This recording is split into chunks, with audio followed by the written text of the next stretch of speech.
Man, there's just a lot going on, doesn't it? It seems like right now, like with the government being the way it is, the shut being shut down, with SNAP benefits running out tomorrow, but it's at the end of the month, so a lot of people have already run out of their benefits, and so it's not going to be renewed. A lot of them are not going to be renewed.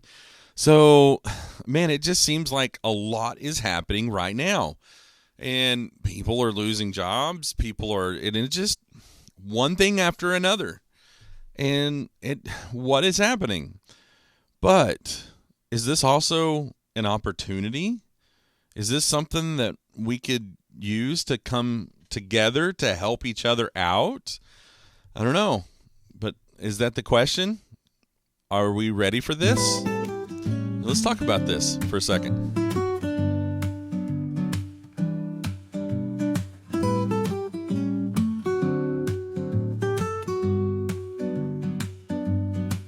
So in Nahum chapter 1 and verse 7, there's a wonderful verse that I base the first part of my prayer on, that I use all the time. And when I start my prayer off, it's, Lord, you are incredibly good. Thank you so much for everything you've done, for you are incredibly good. And it's based on that chapter and verse, because he is. And so this is what it says in Nahum 1:7. It says this: the Lord is good, a stronghold in the day of trouble, and he knows those who trust in him.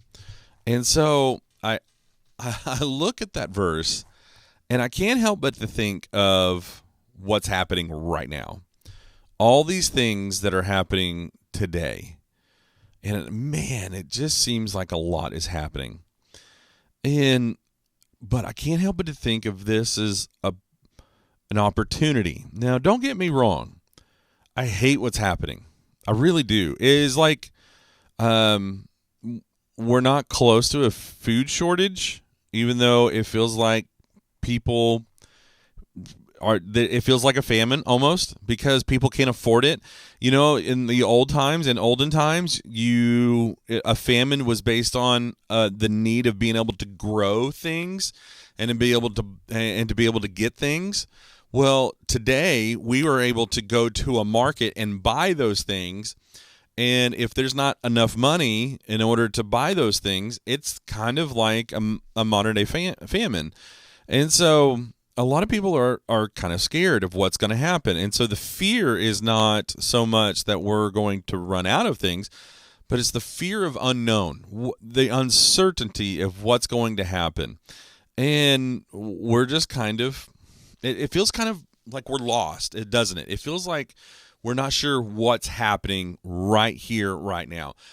But at the same time, I'm also seeing people in churches stepping up and doing things. And also I'm seeing nonprofits trying to figure this whole thing out. And they're saying that we're going to extend hours. We're going to give a little bit more. We're going to do this. And man, I love that nonprofits are saying we're going to figure this out. Churches are saying we're going to figure this out. We're going to band together, and we're going to get people fed. We're going to get people clothes. We're going to do what we can, and we're going to stay in our lane, and we're going to figure this out together. If you'll stay in your lane, we'll stay in our lane, not because we can't overlap, but because we can work together as a team, and we're going to do this. And that's how it is. I work for an amazing nonprofit called Save Families Oklahoma. We're trying to figure out how to help families that are in need and using the resources that we have. And it's just one staff meeting after another of how not only can we how can we use the resources that are available to help families that are in need, but can we be proactive in this act? I have a side ministry called One Church Health Alliance, which is what this is.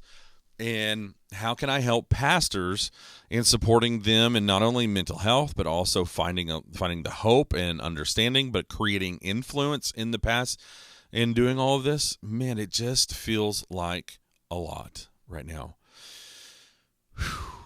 And that was a lot to say. It really was. But in the Lord is one that we can trust. I go back to an old time saying, one that I used to say as a kid, and it was a song that we used to sing, and it says, He's got the whole world in his hands.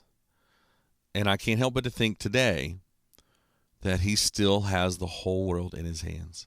And then you think, oh man, Jeff, He still has the whole world in his hands. Why in the world does he allow this to happen? Well, I have to say that this is the ugly side of sin. This is the ugly side of sin and what it looks like when things don't go the way they're supposed to be. When people aren't truly helping people out, or when governments are trying to do their thing and they're going the way they're just... That's sin. It's just how it is. It's just that's the ugly side of sin. However, when churches and pastors are doing the right thing and they're following Christ and they're saying that we're going to do what was necessary to help our communities out and to do what is necessary to help, we're going to do it. We're going to do what's right. That's righteousness. And we can do this. We can band together and we can trust the Lord because the Lord is good. And that's the opportunity. That's the opportunity. Is that the Lord knew this was going to happen. And he put churches in place to be able to help out all over this nation. He's put people in place. He's put pastors in place. He's put elders in place. He's put ministers in place. He's put nonprofits in place for times like this to help people. And I know it's a little squeamish to say that this is an opportunity, but it's one of those things that as we look at this and we see what God is doing, we know that we cannot depend on governments. We cannot depend on things that are going to fall. We need to depend on the Lord. And the Lord is going to put things in places to be able to help people in times of need. And he knows those who are going to trust him. Trust in him today, for the Lord is good. And I love this. In some versions it actually says, in those that take refuge in him. Take refuge in the Lord. He's good. He wants to help, and he's helping. Call your church today. Find out if there's a pantry that they can help out with. Call your pastor. Call some pastors. They're working endlessly trying to figure this thing out just as anybody else is. So let's be kind to one another. Let's help each other out. But pastors, you're doing a great job. Churches, continue to fight. Continue to do the good things. You're doing a great job. Nonprofits, you're doing a great job. Keep working for those who are in need. Okay? You're doing a great job. Keep working. All right? See you guys. Bye.